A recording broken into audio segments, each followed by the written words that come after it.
एकदमै गर्मी बढेको छ नि त। अब यो योगा एक्सरसाइज यस्तो गर्ने मान्छेको बढी पसिना जान्छ, पसिना धेरै जान्छ। अब तपाईँले चाहिँ अरू मान्छेले भन्दा अलि बढी पानी पिउनु पर्यो। कम्तीमा 2 लिटर,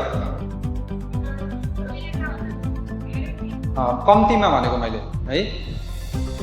किन भन्दा पानी पिउनु भएन भने शरीरले डिटक्सै गर्दैन। योगा सुरु गरेपछि शरीरले डिटक्स गर्न थाल्छ।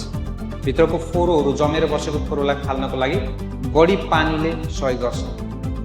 एक्सरसाइज गर्दाखेरि तपाईँको चाहिँ पसिनाको माध्यमबाट धेरै चाहिँ हाम्रो चाहिँ त्यो नुनको मात्रा शरीरबाट बाहिर निस्किरहेको हुन्छ, त्यो शरीरमा कमी भइरहेको हुन्छ, सोडियम र पोटासियम है। हजुरले हल्का कागती राखेर थोरै हजुरको चाहिँ कालो नुन भए पनि हुन्छ, नभए सिधै नुन राखेर पनि ठक्क तपाईँको चाहिँ पिउने बानी गर्नुहोस्। त्यसले तपाईँलाई एकदमै एनर्जी राम्रो दिन्छ। धेरै ग्यास पनि पेटको हल्का बनाउँछ।